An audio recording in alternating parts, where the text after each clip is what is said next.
والصلاة والسلام على رسول الله بلغ الرسالة وأدى الأمانة ونصح الأمة وكشف الغمة وجاهد في سبيل الله حق جهاده حتى أتاه اليقين. اللهم صل وسلم وبارك على سيدنا محمد وعلى آله وصحبه ومن دعا بدعوته إلى يوم الدين.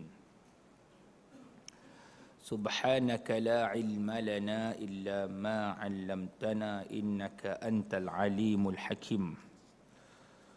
رب اشرح لي صدري ويسر لي أمري واحلل عقدة من لساني يفقه قولي.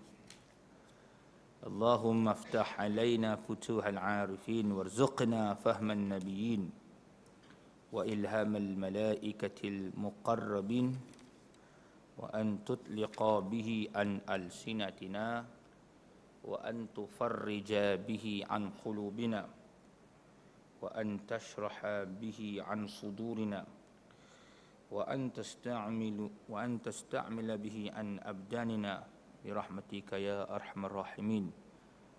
والحمد لله رب العالمين. وبعد.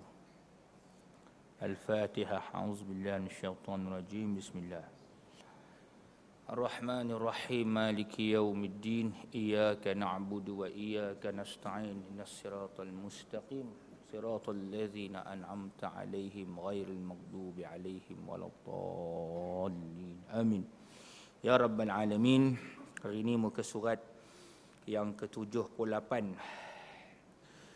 Tidak boleh juga seseorang Islam menghalang proses jihad yang diperintahkan oleh Allah dan Rasul-Nya ini kerana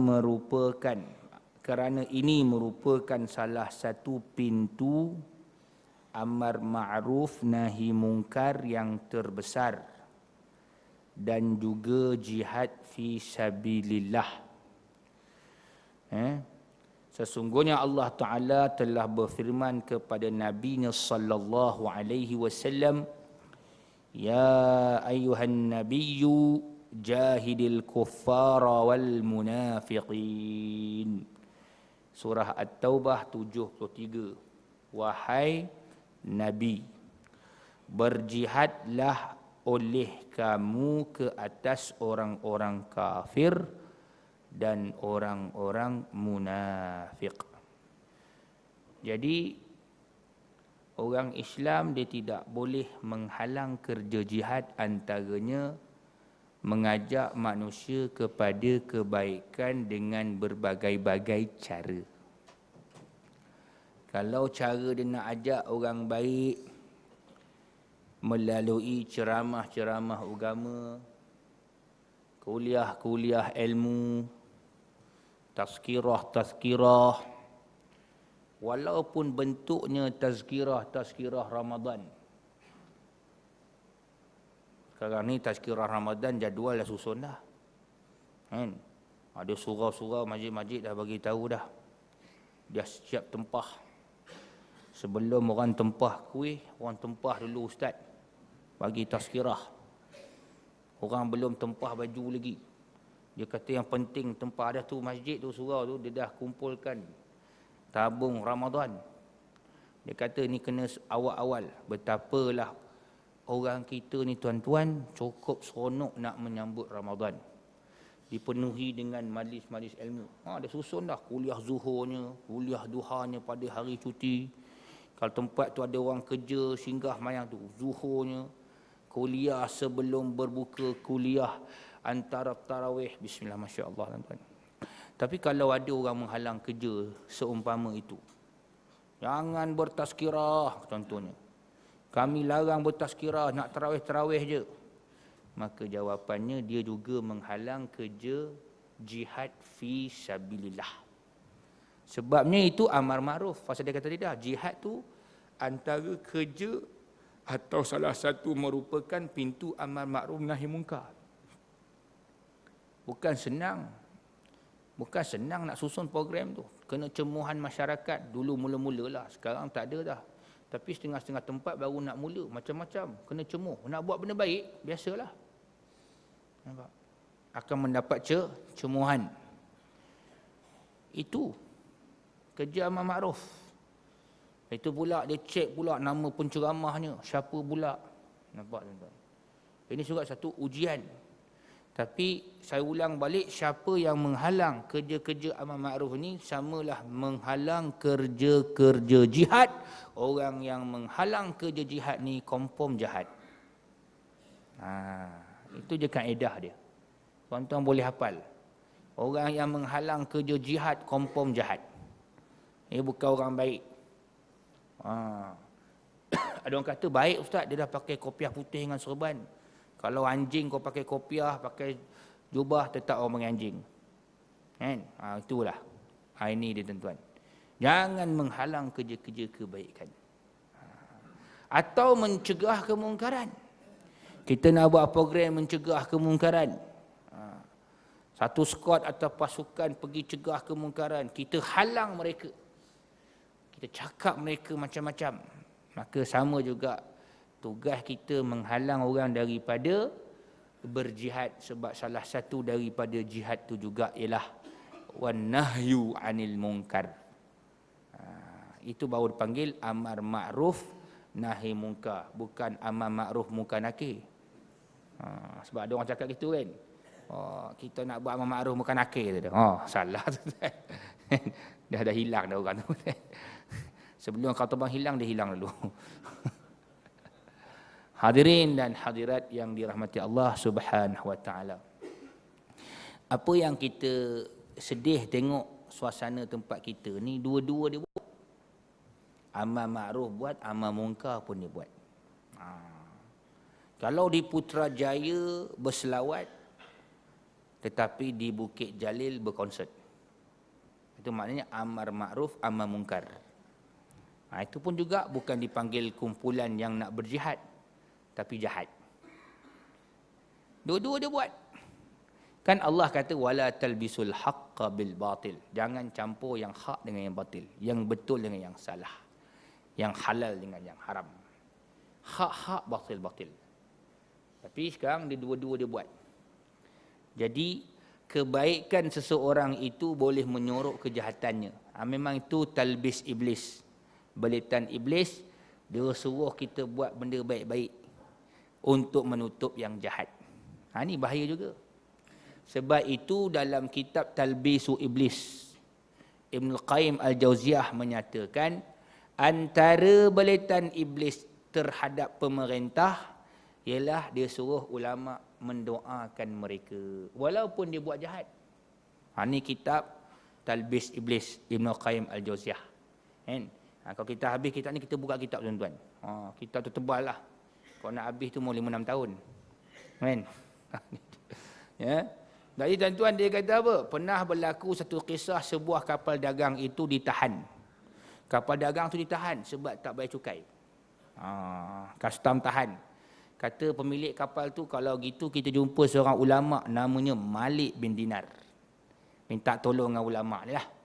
Datanglah ulama ni, dia suruh minta lepaskan kapal ni. Jumpa custom masa tu. Custom tu depan mata dia, depan mata Tok Syekh tu, satu longgok duit cukai dalam karung. Dia pun kata, Tuan Syekh, doakan kami Tuan Syekh. Nampak? Nak tutupkan kejahatan dia. Tuan Syekh tu kata apa? Kalaulah aku seorang doakan untuk engkau rahmat, 1000 orang doakan laknat, tak guna dia. Nampak tuan-tuan? Itu ulama yang betul-betul ulama. Itu baru Tok Syekh. Tapi kalau baca kat doa, confirm syaitan. Confirm syaitan. Nampak tak? Dia tahu dah, tak guna aku baca doa. Kalau aku doa untuk engkau, aku seorang dia doa yang baik. Tapi orang 1000 orang doa tak baik untuk engkau sebab engkau buat benda yang zalim. Sebab itu para pemerintah kena ingat. Walaupun kamu yang zalim ni buat baik, panggil ulama ke, panggil Pak Habib selawat ke, tapi kalau perangai kau masih zalim, masih ananya orang, tak guna juga. Sebab doa orang yang zalimi tu Terlampau ramai sangat. Banding dengan seorang je yang hana-hana, yang mana-hana. Tu je. Nampak? Seorang ni selawat. Okey, ada kata 13 buah negeri, 13 tempat kita selawat. Tapi 13,000 orang doa kalau nak tak juga. Ini bahaya. Sebab tu saya nak peringatkan sajalah. Maknanya amar makruf nahi munkar, bukan amar makruf amar munkar. Itu barulah kita selamat kalau ikut amar makruf nahi munkar.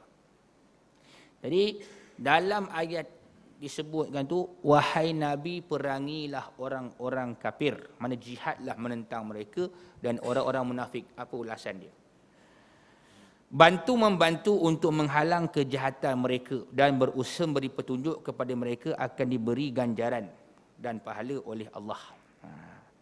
Orang kafir yang menentang Islam ada jihad lawan mereka. Itu peperangan. Ya. Sampai kalau dia mengucap masuk Islam ataupun dia sendiri surrender, tak nak serang, okey, masa tu berdamai.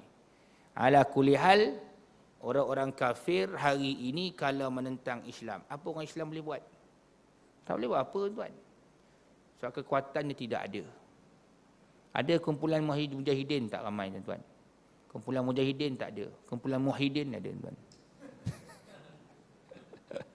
Kan? Ini nak mujahidin. Kan? Tapi muwahhidin ni bagus sebenarnya.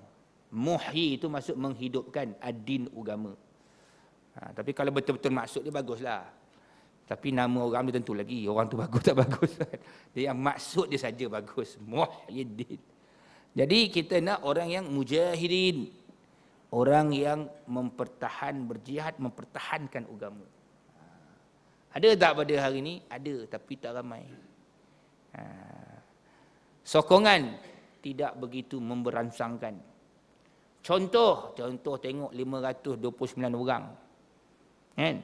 Bakal di tali gantung. Belum gantung ni kan? Bakal kan? Jahat tak jahat, tuan-tuan? Sebab sokong kerajaan yang tolong bantu mujahidin Palestin. Itu mujahidin jugalah. Dalam berdepan dengan musuh mereka dan musuh orang Islam seluruh dunia. Wa imma dia Arab, wa imma dia bukan Arab. Termasuk kita, iaitu Yahudi. Siapa kata Yahudi kawan? Ada orang angkat tangan. Oh, Yahudi kawan kami, Ustaz. Buat malu je. Kan? Nampak tak, tuan? Buat malu je kalau cakap gitu. Tak ada orang yang kata Yahudi kawan saya, tak ada. Tapi musuh mereka adalah musuh kita, iaitu Yahudi, musuh orang Islam. Mereka mempertahankan orang Palestin, buka laluan Gaza, bagi masuk ke Mesir, antara sebab musabab dijatuhkan kerajaan Mursi. Apatah lagi kerajaan itu adalah kerajaan yang nak melaksanakan Islam, dipimpin oleh orang yang membawa risalah agama. Maka mereka itu mujahidin, maka yang menentangnya pun ada di kalangan orang Islam juga, tuan-tuan. Maka betul saya sebut sekali lagi, tidak ada yang menyokong. Tak ada menyokong. Tadi kerja dia dalam tak sokong, dia halang lagi, tuan. Orang yang menghalang gerakan Islam, yang hendak menegakkan Islam, hukumannya adalah berat dan dosanya adalah besar. Sebab kerja mereka ialah amar makruf nahi munkar. Baik. Sesungguhnya, satu lagi, lupa disebut. Orang munafik pula macam mana pula? Orang munafik ni, kalau dia kata dalam ayat ni, wal munafiqin, orang munafik kalau buat mungkar, kena hukum. Hukum dia itu ya, hukum hudud tu. Hukum hudud dilaksanakan juga adalah untuk menghalang orang munafik, yakni orang-orang yang fasik melakukan kejahatan, yang menyebarkan kerja-kerja mungkar dan maksiat di kalangan orang-orang Islam. Itu yang kita kena halang. Hukuman dia, hukuman sebagaimana yang adalah hudud, ta'zir ataupun dalam hukum qisas. Ini dikatakan dalam ayat waghluz alaihim, dan kamu hendaklah bersikap kasar, tegas terhadap mereka. Ada ulama mengatakan alaihim tu alal munafiqin, ke atas orang-orang munafik, dengan menjalankan hukuman hudud dan qisas terhadap mereka kalau mereka didapati bersalah. Baik. Sesungguhnya adalah menjadi kewajipan ke atas kita untuk berjihad dengan tangan kita di dalam negara Islam dalam semua keadaan. Wajib kita berjihad dalam negara Islam. Sekarang ni negara Islam secara umum. Ada tak kita involve mana-mana gerakan Islam, berjuang Islam? Ada tak gerakan Islam? Ada. Dia join tak? Ada, selamat. Tak ada join, tak selamat. Tapi gerakan Islam yang bergerak. Bukan gerakan Islam yang lesu. Itu kena ingat. Betul dia panggil gerakan Islam. Dia bergerak. Dia bukan duduk diam je. Orang pun tanya, gerak tu macam mana Ustaz? Bila ada isu-isu yang melibatkan agama, dia akan bangkit. Tulis memorandum, buat demonstrasi. Yang aman. Bukan huru-hara pun, aman je. Tunjuk pada masyarakat, ramai mana kita berhimpun, itulah ramai itu sokongan, belum kira lagi yang tak berhimpun. Untuk menghantar tanda tangan atau memorandum. Itu salah satu cara dia. Yang mana cara itu pun boleh menyekat kemungkaran. Kemudian mereka tersyih, letakkan calon dalam pilihan raya untuk bertanding dalam pilihan raya agar suara mereka ada dalam parlimen atau Dewan Undangan Negeri untuk mencapai dan melaksana cita-cita mereka. Sebab itu gerakan Islam, dasar dan perjuangannya mesti Islam. Yang penting dasar, nama tak penting. Katakan letaklah satu gerakan parti contoh parti sauh contohnya. Lambang sauh je. Tapi perlembagaan dia kan, dia punya perlembagaan dia, dasar dia Islam. Itu yang penting. Nama tak penting, nama tak kisah. Kita nak dia punya dasar dia, manual dia. Kalau kita nak naik bas pergi ke Johor Bahru, tapi naik bas pergi ke Ipoh, tak akan sampai Johor Bahru. Ke Ipoh dia pergi. Macam itulah perjuangan. Tapi ada juga perjuangan yang tidak Islam, tapi dia menjelma jadi Islam. Sebab dia memperalatkan Islam. Sebab tengok orang suka pada Islam, dia pun ambil lah. Dia pakai alat je. Dasar tak? Ini orang confuse. Orang confuse. Dia pun nak Islam lah. Kenapa? Dia dah pakai dah kopiah putih, jubah putih sekarang dah. Dia lupa bahawasanya itu baru pakai beridentitikan Islam. Tapi manual dalam gerakan, dalam parti, dalam pertubuhan dia tak Islam lagi. Dia tak sebut, tak menyatakan Islam. Itu je. Orang tanya pula. Ni tuan-tuan, bila orang tanya. Habis penting ke sangat dasar? Dasar itulah yang kita nak kena laksanakan. Tak ada dasar, kita tak akan laksanakan. Dasar tu yang paling penting. Orang pertikaikan dasar. So, kita melaksanakan dasar. Apakah dasar kamu, matlamat kamu? Dasar kami ialah Islam, matlamat kami ialah Islam. Islam adalah matlamat kami. Cuba nyatakan macam tu. Nampak? Tapi kalau dia kata Islam matlamat kami, orang cek perlembagaan, matlamat Melayu. Tak boleh juga. Itu penting dasar. Yang tertulis, itu yang terlaksana. Kalau tidak terlaksana, itu yang kena pertikaikan. Ini yang banyak masyarakat kita confuse. Dia keliru kan? Dia keliru. Dia tengok dia buat malih-malih anjuran agama dia, dia kata, dia nak pada agama lah, pada Islam. Macam saya sebut dalam kuliah tu kan. Hindu pun kalau anak dia meragam, menangis tu, dah jumpa Tok Sami pun tak lut-lut juga. Dia jumpa ustaz juga. Ustaz ni kasih doa. Kasih baca juga, kan? Tapi dia bukan nak Islam pun nak baca doa tu je. Itu je. Nampak tak? Kalau dia nak masuk Islam, dia tak payah bawa air tu, dia ngucap dulu. Betul-betul dia bawa air tu kan. Gitulah keadaan yang ada pada orang-orang Melayu kita yang ada pada hari ini dengan pertubuhan Melayu itu. Sekian dimaklumkan. Kan? Senang faham. Tak sebut nama tak payah dah. Jadi orang keliru macam tu. Jadi balik pada gerakan Islam tadi. Wajib kita duduk dalam gerakan Islam apabila ada dalam negara Islam bagi memperjuangkan Islam. Kena ada. Kena sama-sama dengan mereka. Berilah sokongan kepada mereka. Jangan menentang mereka. Kalaulah imam berbuat demikian, maka kita hendaklah membantunya. Imam ni siapa dia? Imam surau. Imam surau Syalapan. Imam masjid negeri. Masjid negara lagi jauh lah. Imam sini maksud pemimpin negara. Kalau pemimpin negara itu pula, dia ada parti dia dan parti dia Islam. Dia ajak orang, ayo kita involve dalam gerakan Islam ni. Pada masa itu wajib kita mengikut kata imam itu. Nampak? Wajib. Membantu lagi dia. Tolong lagi dia. Dalam gerakan yang disokong oleh imam itu ketika dia mentah negara tersebut. Kena sokong. Tapi kalau cara dia buat tak Islam, kau tak boleh sokong. Tak boleh. Aku tak nak sokong kamu. Sebab kamu ni dasar tidak Islam. Dia pun katalah, kami Islam lah. Kenapa pula? Buat masjid. Buat surau. Bagi aircon surau. Sekarang ni kipas besar. Kipas besar masjid tu pun aku bagi dia. Kan? Biar kita pun mula keliru balik. Kan? Kita tanya dia balik. Dekat Singapura pun, kerajaan tak Islam pun dia bagi masjid juga. Nampak? Dia sekedip balik. Dia pun diam. Kan? Nampak tak? Dia betul. Fikir tak juga kan. Dekat Thailand pun ada masjid juga. Dia bayar gaji-gaji imam tu. Tapi dia kafir. Kan? Di mana itu bukan syarat dia. Itu tu.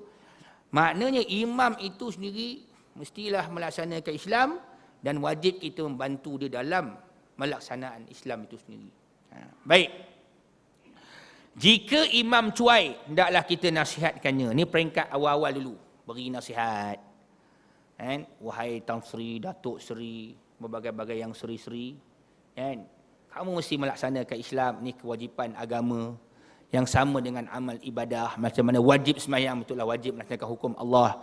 Melaksanakan dengan seadil-adilnya. Wa idza hakamtum bainan nasi an tahkumu bil adli. Bila kau berhukum di antara manusia, tak kiralah manusia itu apa bangsa, apa agama, hendaklah kamu adil. Kena beritahu. Nasihatkan dia. Siapa dia ulama-ulama tu? Mufti-mufti, qadi-qadi, menteri-menteri agama. Ini nasihat. Tok-tok guru, alim-alim ulama, ya, semua kena beri nasihat. Kemudian lagi, dan akan kita lakukan biar betapa pun susah tugas yang dipertanggungjawabkan. Memang berat tugas dan tanggungjawab ini. Tapi tak boleh kita kata setakat ni saja dah, lepas tu tak boleh kita diamlah nak buat macam mana. Tak boleh juga. Dia kena teruskan juga. Kena bagi tahu, kena teruskan kerja ni. Dan kalau dia tak nak, barulah kita sampai peringkat menukar mereka dengan yang lain. Dia tukarlah. Kalau ada peluang tukar, tukar. Sekarang ni peluang tukar itu ada. Bukan tak ada. Cuma nak tak nak, berani tak berani, itu saja. Baik. Dalam keadaan ketiadaan imam, kita katakan sebuah negara tak ada imam, maka orang Islam diwajibkan bekerja. Mana bekerja tu? Maknanya dia kena buat kerja lah. Firman Allah Ta'ala, وَلْتَكُمْ مِنْكُمْ أُمَّةٌ يَدْعُونَ إِلَى الْخَيْرِ وَيَأْمُرُونَ بِالْمَعْرُوفِ وَيَنْهَوْنَ عَنِ الْمُنْكَرِ وَأُولَٰئِكَ هُمُ الْمُفْلِحُونَ. Ali Imran ayat 104. Dan hendaklah ada di kalangan kamu segolongan umat yang menyeru kepada kebajikan, ajak orang kepada Islam. Islam itu benda yang baik, Islam itu kebajikan. Apa kebajikan itu? Menyuruh kepada yang makruf dan mencegah daripada yang mungkar. Mereka lah orang-orang yang beruntung. Maknanya gini. Kalau pemerintah tu sendiri dia tak nak laksanakan, maka wajib ada satu gerakan Islam yang ada pemimpin dia, kerja dia 3 benda ni lah. Ajak kepada yang baik, itulah menyuruh yang makruf, mencegah yang mungkar. Ummah makna jamaah. Ummah artinya jamaah. Mesti ada jamaah, mesti ada kumpulan. Dan tak boleh kita kata diorang ni khawarij. Sebab khawarij menentang imam yang hak. Khawarij ni dia menentang imam yang melaksanakan benda betul. Kalau menentang benda salah, dia bukan dipanggil khawarij. Tapi yang ditentang tu yang khawarij sebenarnya. Itu yang kadang-kadang masyarakat kita keliru. Dia pun tak faham khawarij, dia pun ikut je khawarij lah. Dia bukan main senang-senang kita nak hukum orang itu sebagai khawarij. Lepas ni dia akan huraikan tentang khawarij, burah dan seumpamanya. Dalam ayat ini Allah tidak mensyaratkan pelaksanaannya ke atas wujudnya imam. Malah dengan mensyaratkan wujudnya orang-orang Islam sahaja. Ini hujah. Dalam ayat ini Allah tak kata mesti ada imam, ada pemerintah baru boleh kau tubuhkan jamaah. Tak. Dia kata kalau ada ummah, ada orang Islam cukup buat. Artinya kalau negara yang tak Islam pun kena buat juga. Tapi cuma kita tak nak fokus itu kita kemudian. Pasal dia kemudian lepas ni. Tajuk yang berikut ni baru cerita pasal negara musuh, negara orang kafir. Sekarang duduk dalam negara Islam ni.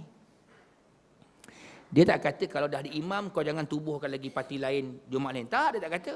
Quran kata kalau ada orang Islam. Ada tak orang Islam? Ada. Tubuh jemaah, tubuh. Kau buat tak Quran? Buat. Ni Quran dia kata okeylah. Buat, boleh buat, tak ada masalah. Itu penting tuan-tuan belajar. Mengaji. Kalau tak belajar gini, tak ada kitab macam ni, tak ada silibus ni, kita keliru tau. Kalau kita dia penentang. Kita pun kata, kita pun nak nentang-nentang sekarang buat apa? Kenapa? Dia pun dah bagi kita selawat dah banyak-banyak. Kau pergi utara, timur, selatan, barat, selawat je. Ui, bagus dah. Faham tak? Dan nampak gitu habis. Pening kepala dia. Kan? Jadi kita pun kata yang kau suruh konsert, itu kau janganlah fikir yang tu dulu. Dia nak hapuskan pelan-pelan. Kita selawat. Lama-lama tak ada konsert dah. Nampak tuan? Lepas tu ada setengah orang tuan. Dia, saya tanya nak pergi mana ni? Elok pakai kurtah-kurtah ni kan. Nak pergi majlis selawat. Petang kan main bola sebab pendek pula. Macam mana tu? Agaknya mungkin dia ikut ke, tak tahulah. Atau mazhab dia sendiri ke. Kan? Kalau biasa ikut orang selawat ni, orang sufi tak pakai seluar pendek. Ni bukan sopi kot, bayang lagi, bukan sufi. Kan? Ni dia. Satu hal lagi jenis yang salafi itu juga. Ikut sana pengajian hadis sini, tafsir sini. Time seluar pendek juga dia juga. Ni bukan salafi, ni salafi. Kan? Ni sudah salafi. Macam puak. Macam-macam puak ada. Baik. Orang-orang Islam di mana-mana jua pun tidak ada yang tidak dipimpin oleh imam yang mereka pilih sendiri. Pergi kat mana di negara Islam, ada pemimpin. Betul juga. Orang pilih. Memang orang pilih pun. Okey. Pilih tu pilihan raya lah maknanya. Dalam pilihan raya tu pun ada orang Islam pilih. Walaupun pemimpin tu dia tak adil ataupun dia tidak memperjuangkan Islam. Mereka memilih ketua tempatan mereka sendiri pada ketika ada imam. Jadi makna dia kata, bila ada pemerintah pun, orang tu tak akan lantik ketua juga. Ketua-ketua bawahan ni, ketua kampung, ketua daerah. Kan? Orang akan menuduh kita sebagai pengacau. Tapi bila kita tubuhkan jemaah Islam, ada pemimpin, orang kata ni pengacau. Ini perosak. Dia kata ni pembunuh. Dan semua ini adalah cemuhan dan cacian yang bertujuan supaya kita meninggalkan jihad fisabilillah. Akhirnya kita bubarkan jemaah tu, kita pun tak ada jemaah. Ataupun kita keluar. Ini masalah dia. Ini masalah bila orang tak faham. Atau perlu jemaah saja. Kau ni memecah belahkan kesatuan orang Islam. Cukuplah apa yang dah ada dah. Jawapan dia gini. Kalau yang dah ada tu perjuangannya syumul, lengkap. Haram ditubuhkan jemaah lain. Itu ya. Tapi kalau tak lengkap, tak ada, kita ajak dia. Dia tak mau lengkap juga. Tubuhkan yang baru. Sebab itu asalnya Imam Hasan Al-Banna tu tubuh Ikhwan Muslimin. Dia ajak orang-orang lain bersama-sama dengan Ikhwan Muslimin. Jumpa jemaah tabligh, dia bagi tahu apa dasar perjuangan kami. Apa dia perjuangan kami? Sekian. Jumpa ulama-ulama lain, ahli tasawuf, ahli tariqat, pemimpin-pemimpin. Dia tak jumpa orang bawah, pemimpin. Benda yang sama juga. Nampak? Jadi akhirnya itulah yang asal usul dalam gerakan Ikhwan Muslimin, semua diterima. Semua orang boleh terima. Benda-benda khilafiyah ni yang kecil-kecil ni furuk-furuk tak ada. Jangan dibangkitkan. Kita raikan saja. Itu pendapat engkau, ni pendapat Dan. Kau cakap nombor 9 lah. Kan? Ini pendapat saya, ni pendapat ana, ni pendapat ente. Kan? Tapi gerakan kita mesti buat kerja yang satu, tegakkan Islam. Senang, habis cerita. Tegak Islam. Kamu nak buat apa cara, jangan keluar daripada landasan yang dasar. Yang furuk nak buat macam mana tuan-tuan? Benda furuk akan berlaku bila-bila masa sahaja. Pandangan masing-masing. Benda-benda kecil. Jadi dia kata sekarang kita dasar kita tegak ke Islam. Itu yang dibuat oleh mana-mana gerakan Islam yang lain. Masyumi di Indonesia. Jamiat Islami di Pakistan. Termasuklah Parti Islam Malaysia di Malaysia. Sama juga. Ini bukan kempen politik, tidak. Ini sejarah. Kempen ni dakwah. Cuma beza bahasanya saja. Biasanya bahasanya saja. Jadi itu gerakan Islam. Asal usul gerakan Islam tu muncul. So, dasar. Dia bukan nak buat pecah belah, nak bagi orang faham. Lepas tu, bila kita kata adanya gerakan Islam yang suruh melaksanakan Islam, kita kena bubar, kena join dengan diorang pula. Gitu dia. Tapi dah tak ada, kena tubuh. Tidak, tak boleh. Orang tak faham. Siapa yang nak menyampaikan, siapa yang nak menegakkan, siapa yang nak melaksanakan bila dia menang. Ataupun siapa nak bertanding. Bila ada gerakan, mesti ada pemimpin. Ada pemimpin, ada pula yang dicalonkan. Bila calon, kalau menang, dia mesti memimpin. Memimpin pakai apa? Dasar yang dia ada, yang disepakati. Itu dia tuan-tuan. Baik. Mereka, orang menuduh kita sebagai pengacau, pembunuh dan semua ini adalah cemuhan dan cacian yang supaya kita tinggalkan jihad fisabilillah. Mereka mengenakan tekanan jiwa ke atas kita supaya kita meninggalkan jihad.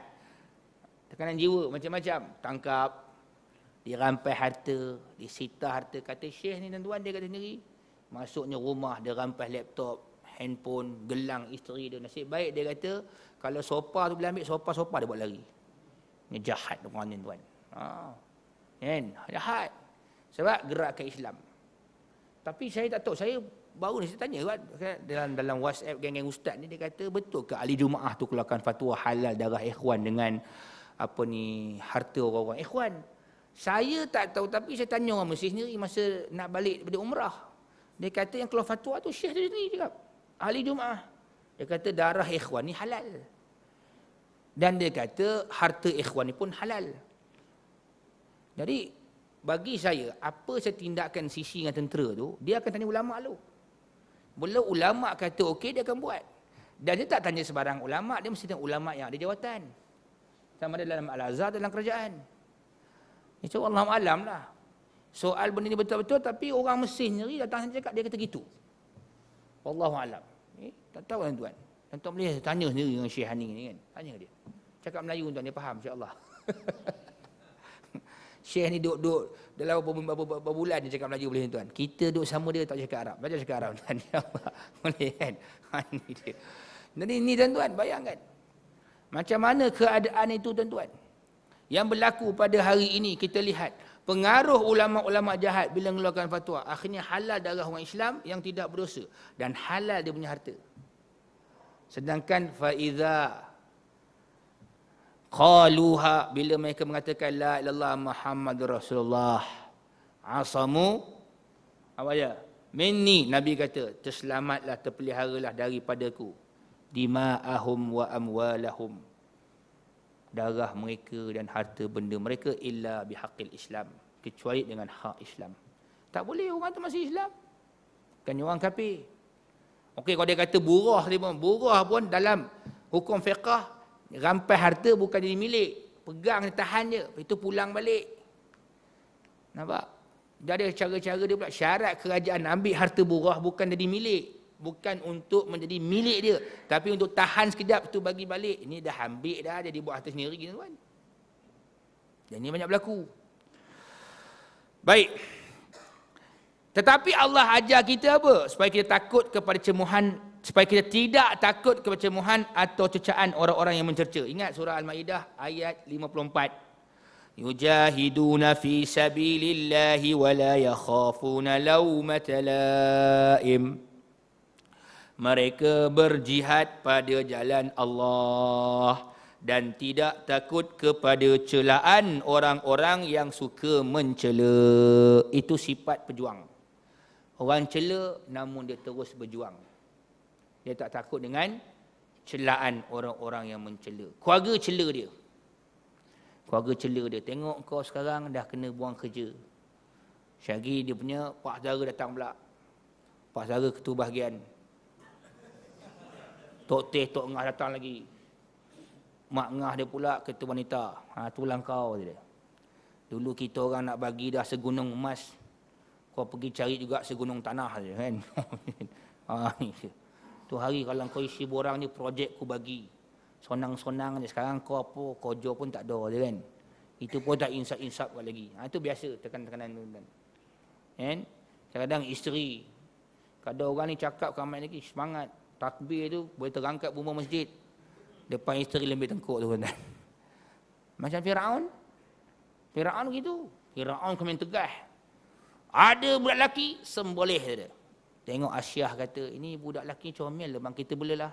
Okeylah. Tengok-tengok budak tu kan, adalah Nabi Musa AS yang menjatuhkan dia. Itu pengajaran tu. Mana ada orang sifat tegas, tapi depan isteri habis. Depan isteri dia habis, sebab isteri dia penghabis.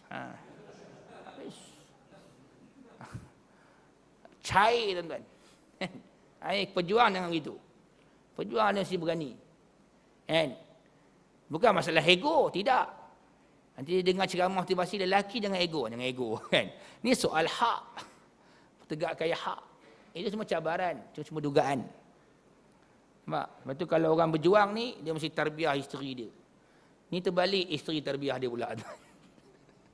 Isteri tarbiyah dia pula. Ini pejuang, dia terbiar isteri dia. Tarik isteri dia. Kan? Ni isteri dia tarik dia pula tuan. Terbalik. Allah Akbar. Kena dakwah anak-anak kita yang macam bujang. Gitu. Kan? Sifat pejuang tuan-tuan. Baik. Kemudian lagi.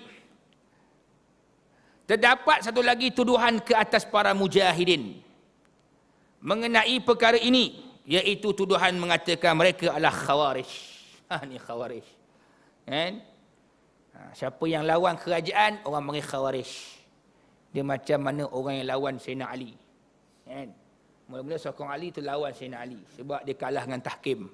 Dengan Muawiyah bin Abi Sufyan. Maka yang menang Muawiyah bin Abi Sufyan. Dia tak sokong Muawiyah, maka dia lawan pula. Khawarij lawan pula Muawiyah. Jadi dia kata, lawan kerajaan, tak sokong kerajaan, khawarij. Tengoklah Muawiyah bin Sufyan siapa dia, sahabat. Sahabat melaksanakan hukum Allah. Satu kau lawan, jadi khawarij. Ni lawan orang sekular, tiba kita khawarij. Tak terbalik tuan. Siapa yang khawarij sebenarnya? Jadi kena tahu sejarah tu. Kena tahu sejarah tu, asas-asas dia. Kenapa dipanggil khawarij? Tapi memang tuduhan ni biasa. Tempat kita baru je khawarij ni tuan. Dekat negara Arab lama dah khawarij. Dekat Saudi Arabia, yang orang rakyat tak boleh lawan tu, ulama dia kata, lawan kerajaan khawarij. Lawan kerajaan khawarij. Lepas tu orang pun kata, engkau pun khawarij juga. Dia lawan khawarij. Masa itu dia menuduh tu dah ni. Kan? Khawarij. Tuduhan ini dibuat oleh orang-orang yang bijak pandai. Ini bukan saya kata, kitab ni kata. Alimun mariqun. Iaitulah orang alim, orang bijak pandai yang kaki bodek pemerintah ni. Yang telah menyeleweng. Habis. Dia menyeleweng. Alimun mariqun. Ngaji mana? Ngaji Al-Azhar. Ngaji mana? Siti Madinah. Ngaji mana? Siti Mekah. Ada. Orang boleh lawan. Dia tu alim tu. Duduk Mekah lama. Berapa tahun? 15 tahun. Lebih lama lagi unta. Lahir tu terus. Unta tu lahir mati situ. Termasuklah Abu Lahab, Abu Jahal sekali. Ustaz katakan Abu Lahab dengan Abu Jahal. Unta di sini pun hidup dia lah. Dan lahir mati pun kat Mekah. Kan? Jadi itu bukan sebagai satu hujah. Ini orang Mekah ni. Ini Madinah ni. Ini orang balik Al-Azhar ni. Kan? Dan juga dituduhan ini dibuat oleh para pemerintah yang pentingkan diri sendiri. Dia tak pentingkan diri rakyat. Itu tuan-tuan. Dia akan berlaku gitulah. Tuduhnya orang khawarij tuan-tuan. Jangan tuduh sewenang-wenang. Ya? Dengar apa pesanan, nasihat. Apa luahan daripada orang yang duduk dalam gerakan Islam. Tak ada lain pun kita nak Islam je. Asas Islam semua baik. Dan Islam tu semua adil. So saya kata tadi manual kita Islam. And Islam kata gini, okey. Islam kata gini, okey. Islam kata jangan. Itu panduan dia. Sebab yang mati kita pun tu juga. Khususnya orang Malaysia, kalau meninggal tengoklah. Malam baca Yasin. Nah pula, bukan malam Jumaat pun. Ada orang meninggal. Oh, dia dah step minda dah. Kalau baca Yasin, baca Quran, pada hari bukan waktu dia, mesti ada orang meninggal. Quran tu dibaca untuk orang meninggal je. Tapi untuk memerintah negara, dia tak baca Quran pun. Oh, kita ada masalah, rujuk Quran. Apa kata Quran? Tapi kalau orang mati, Quran. Nampak tuan?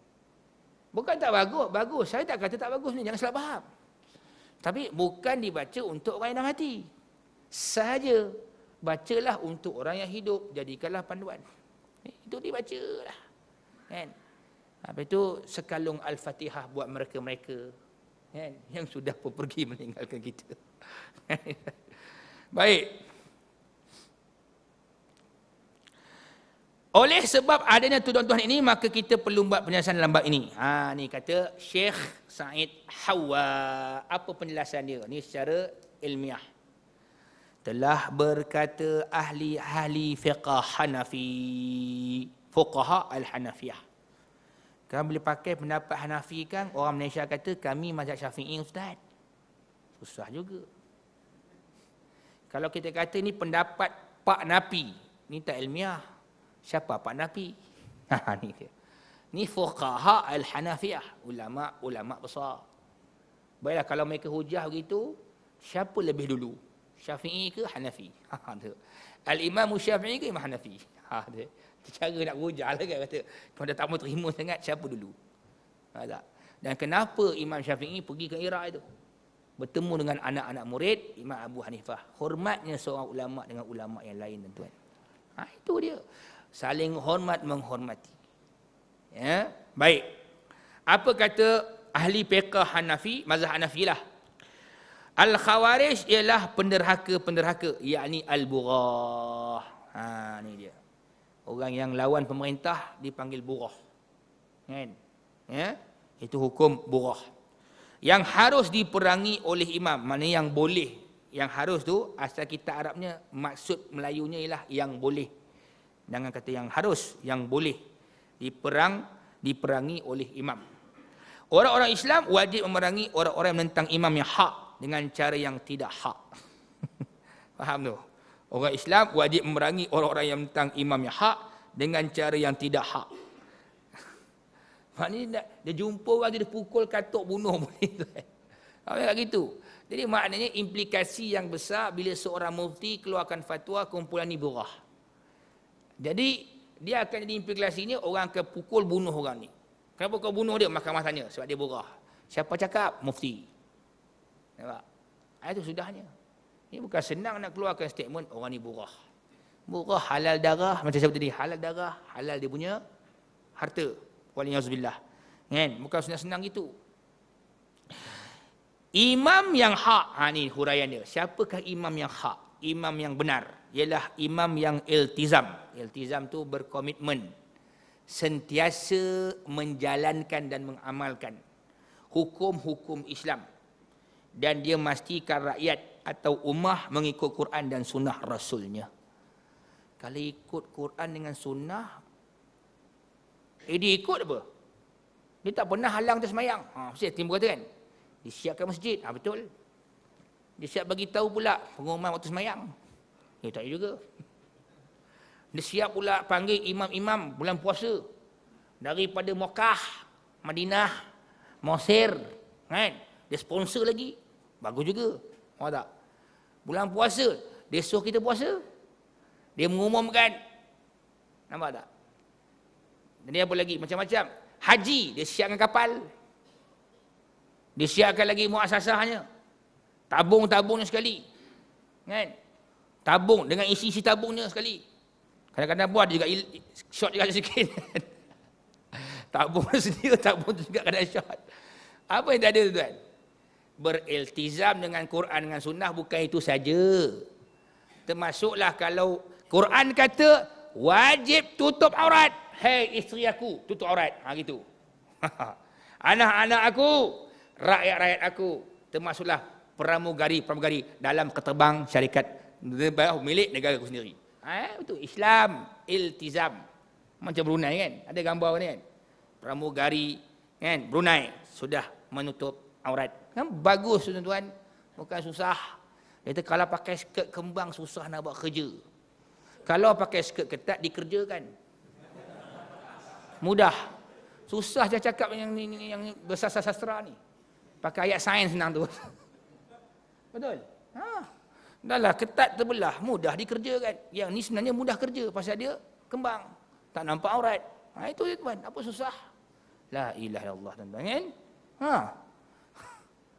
Jadi iltizam macam-macam lagi. Dan bila undang-undang jenayahnya jenayah syariah. Bukan hanya sekadar banknya syariah compliance. Bukan bab makannya syariah compliance. Undang-undangnya mesti juga syariah compliance. Mesti patuh syariah. Daripada awal alif sampai ya, A sampai Z. Sebab Allah kata ya ayyuhallazina amanu dukhulu fis-silmi kaffah. Hai orang-orang beriman masuk Islam keseluruhannya. Seluruhan. Apa susah? Daripada alif sampai ya, A sampai Z. Dia mesti pastikan rakyat dia ikut undang-undang Islam. Bila dia pastikan rakyat dia, negara dia, dia hantar siapa lagi? Wakil-wakil kerajaannya keluar negara. Pastikan kamu duduk sebagai duta aku, bawa mesej Islam, perlembagaan dasar Islam.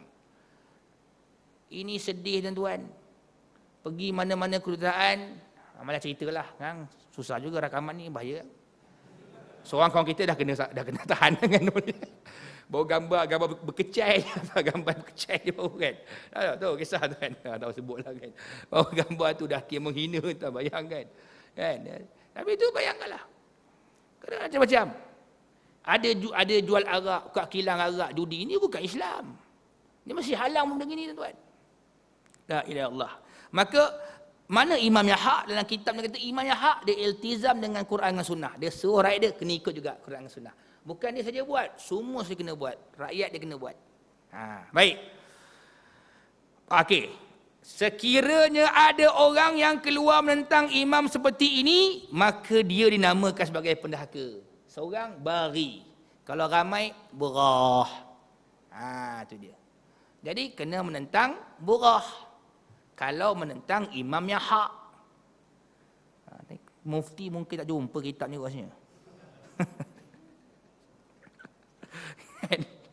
Dia mungkin tak jumpa kot. Ya. Bari itu maksud yang zalim dan yang keluar dari berimam itu zaliman kharijian. Iaitulah yang harus dibunuh. Maknanya dia khariji, orang yang keluar daripada mentaati imam. Maknanya tak patuh, tak taat lah. Yang harus dibunuh, maknanya boleh dibunuh atau diperangi. Adapun mengenai bentuk-bentuk pemerintahan yang lain, maka kedudukannya adalah belanan. Maksud dia tuan, kalau pemerintahannya tidak Islam, maka kalau orang menentang lawan dia, maka hukumnya bukan lagi dipanggil burah atau penderhaka. Mudah tuan. Apa susah? Berapa kerat dia punya ayat dia, senang faham. Ni berbelit-belit, kona pusing, kona baring, kona lipat. Senang je. Kaedah dia, kalau pemimpin tu ikut Quran Sunnah, kita lawan. Itu dipanggil burah. Ini bukan senang-senang nak kata, nak panggil orang burah-burah ni tuan. Pemerintahan kafir umpamanya, bukanlah imam yang hak. Pemerintahan yang bid'ah, yang buat bid'ah. Tak payah hurai lebih semua faham bid'ah ni kan. Benda-benda baru lah agama. Bukanlah imam yang hak. Bid'ah ni termasuk dalam undang-undang tau. Kalau undang-undang zina tu cukup sabit kesalahan, kita tak sebat satu kali, kita bayar denda, sebat 6 kali, bayar denda 5,000, kemudian penjara 6 hari atau 6 bulan, itu dia panggil bid'ah lagi undang. Bid'ah juga. Bid'ah tu besar. Ingatlah kisah ada kan?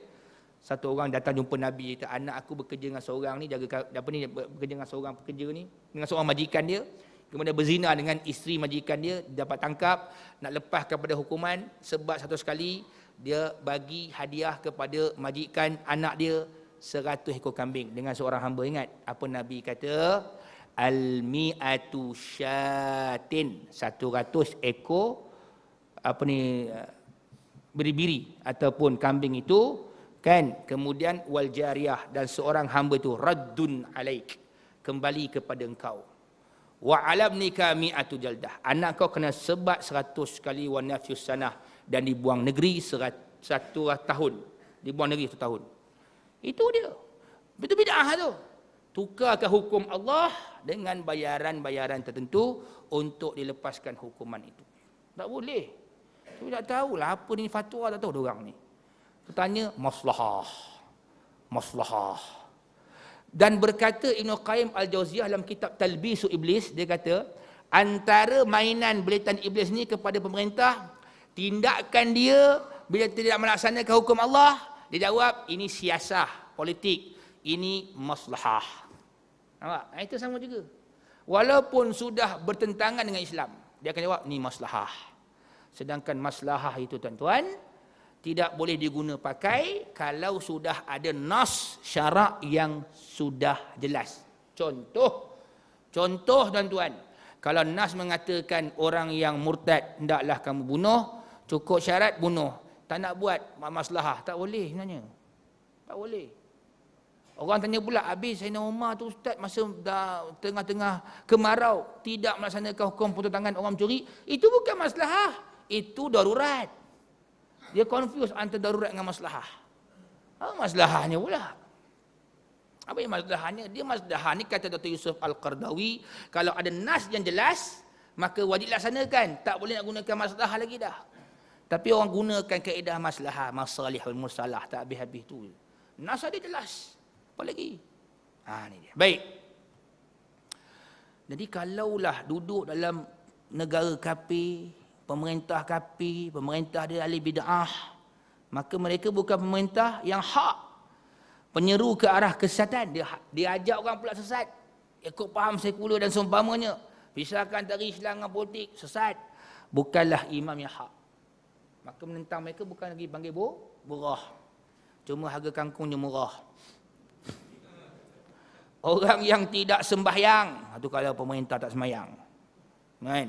Dan tidak iltizam dengan hukum Islam pada dirinya sendiri, bukanlah imam yang hak. Tengok, dia sendiri pun tak ikut sangat isi Islam ni. Nampak tak? Dia sendiri tak beramal. Macam sebut tadi lah, sejauh mana dia suruh anak dia, isteri dia beramal dengan Islam. Orang yang tidak menjalankan hukum dan syariat Allah, sama juga. Serta inginkan kefasikan, dia nakkan kefasikan, menghalalkan zina. Kalau campur lelaki perempuan dalam konsert, berlaku zina, bagi lesen rumah urut, adalah zina. Bukanlah imam yang hak, dan orang yang memecah belahkan orang-orang Islam dengan semangat perkauman dan kebangsaan al-asabiyah, al-qaumiyah, wal-wataniyah. Tak boleh juga punya tuan. Kitab ni kata, kan? Tak boleh. Dia kata kita menyeru masyarakat kita ke arah faham nasionalisme, Melayu, kan? Bagaimana kata dan sabda Hang Tuah, tak Melayu hilang di dunia, kan? Diriwayatkan oleh Hang Tuah dan seriwayat dengan dia baca tu tak habis-habis, kan? Untuk kita menegakkan ketuanan Melayu tak habis-habis, tuan. Itu dia, ya. Dia ajak tegakkan ketuanan Melayu, motor dia. Tapi yang kau pergi bagi tahu kat Inggeris tu, tak apa kami nak merdeka. Tapi dia kata yang 2 orang lagi ni, bangsa 2 ni, tak apalah, masuklah, kami sign. Itu nonsense, tuan. Itu kata munafik. Kau pergi cakap benda kau nak tegakkan ketuanan Melayu, tapi yang 2 lagi bangsa tu kau sendiri bawa masuk. So dia ajak balik orang, dia memecah belah lah. Macam belah lah. Ini dia. Ini sudah dirancang oleh wukala al-Yahud, ejen-ejen Yahudi, wan Nasara dan orang-orang Nasara. Dia dah rancang lama. Kita tidur nyenyak, dia tak tidur malam, dia fikir apa nak pecah belah ke orang Islam. Nak bagi borang masuk Yahudi, masuk Kristian, dia campak longkang. Hui, tak tergamuk teman dia. Walaupun teman tak semayang, kan? Namun nak masuk Kristian Yahudi dok lah, kan? Tapi dia kata tak payah masuk Yahudi Kristian, tapi ikut orang putih sikit, tak apa. Ikut orang putih tak apa. Jadi ikut orang putih sikit, kan? Dan lama sikit-sikit itulah akhirnya dia sudah ikut undang-undang orang putih, faham orang putih, fahaman orang putih, orang barat. Itulah dia al-asabiyah, al-qaumiyah, wal-wataniyah, kan? Jadi mereka bukan juga imam yang hak. Kalau imam pemerintah mengamalkan dasar nasionalisme, dia bukan imam yang hak. Ni kitab ni kata, tuan, samalah, tak boleh. Jadi orang-orang yang keluar atau tentang mereka adalah orang yang betul, bukan burah. Dia panggil hudah, dan bukan penhaka, yakni burah. Jadi kena tukar fatwa balik. Mereka bukan burah tapi hudah. Maknanya orang-orang yang memberi petunjuk, kan? Kalau hudah maksudnya yang memberi petunjuk, maknanya dia memberikan jalan-jalan yang benar, ditunjukkan jalan yang benar. Itulah, tuan. Jadi cukuplah hanya sekadar saja untuk malam ni. InsyaAllah pada kuliah akan datang, pasal ni panjang, dan walaupun nampak sikit tu, kita tak nak baca je. Baca semua boleh baca, kan? Nak boleh bagi faham. Sebenarnya nak masuk tajuk jihad dengan diri dan tangan ke atas negara musuh tu, itu insyaAllah kita tambung lagi pada kuliah akan datang. Ada soalan bertanya, insyaAllah? Tak ada soalan, alhamdulillah. Macam biasa, tuan-tuan lah, kan? Untuk membantu sekolah kami, tuan-tuan, nak settlekan duit sewa RM88,000, saya mohon sangat-sangat bantuan daripada tuan-tuan dan puan-puan sekalian untuk menginfakkan sebahagian daripada harta tuan-tuan bagi membantu perjalanan sekolah kami, tuan-tuan, di Yaman, di Sana'a. Tuan-tuan, saya ucapkan lebih awal dan doakan jazakumullah khairul jazak, panjang umur rezeki. Sedekah kita besok, kubur kita cerah, insya-Allah. Di hari akhirat melintas titian sirat laju, masuk syurga pun luas, insya-Allah. Ada satu lagi, tuan-tuan, saya lupa nak buka box tadi saya punya peti surat. Ada seorang muslimat dia hantar dia punya salinan surat sakit anak dia. Saudara Jazimin kita kenal orang, tuan, dan melalui dia lah dia selalu ikut saya kuliah Zuhur di pejabat. Dia ada 12 orang anak, 12 orang anak. 12 orang anak, dan suami tidak bekerja sebab sakit, tuan-tuan, tak boleh bekerja. dan anak dia 8 orang kan, tak sihat, sakit jantung, sakit kulit sebagainya tuan, mohon sangat bantuan. Biasa dia jual kek coklat, lepas ceramah tu orang beli kek coklat dia, tapi sebab kerana waktu malam susah nak keluar tu, biasa dia keluar waktu tengah hari lah, keluar Zuhur tu. Jadi dia kata macam ni lah ustaz, tolong umumkan, kumpulkan bantuan untuk beli ubat sakit kulit anak dia yang macam sisik-sisik tu kan. Tu dia perhitungan rawatan jantung untuk anak dia tuan. Jadi tuan-tuan, siapa yang ingin menderma boleh derma tuan. Jadi tuan-tuan, saya minta jasa baik pihak surau boleh letak 2 sejadah lah. Ikutlah masing-masing tuan-tuan. Tuan-tuan bagi 2 pun tak apa tuan-tuan. Untuk sekolah saya sikit, untuk muslimat tersebut tuan, bantulah mereka tuan-tuan. Mudah-mudahan kita bantu orang susah tuan. Allah Ta'ala mempermudahkan kehidupan kita. Dan kedua-dua ni boleh dikira asnaf tuan. Untuk kakak tu dia panggil asnaf orang-orang susah, orang miskin lah. Untuk kami ni asnaf fi sabilillah. Boleh berlaku tuan. Maknanya kalau orang cari 3 asnaf nak keluar zakat tu, dah dapat dah 2 asnaf tuan. Ni dia. InsyaAllah mudah-mudahan apa saja kita buat tuan, Allah Ta'ala lebih maha mengetahui dan dia akan sama-sama tuan memberi balasan kepada kita. Dan kita sudahi dan tangguh majlis kita ni tuan dengan doa dan tasbih kafarah. Bismillahirrahmanirrahim. Alhamdulillah rabbil alamin wassalatu wassalamu ala asyrafil anbiya wal mursalin washabihi ajmain. Allahumma arinal haqqa haqqan warzuqna ittiba'ah wa arinal batila batilan warzuqna ijtinabah. Rabbana atina fid dunya hasanah fil akhirati hasanatan wa qina adzabannar. Wa sallallahu ala sayyidina Muhammad wa ala alihi wa sahbihi wa barik wasallam. Subhana rabbika rabbil izzati amma yasifun wa salamun alal mursalin. Alhamdulillah subhanallahi hamdik. Asyhadu an la ilaha illa anta astaghfiruka wa atubu ilaik. Wabillahi taufiq wa hidayah. Wassalamu alaikum warahmatullahi wabarakatuh.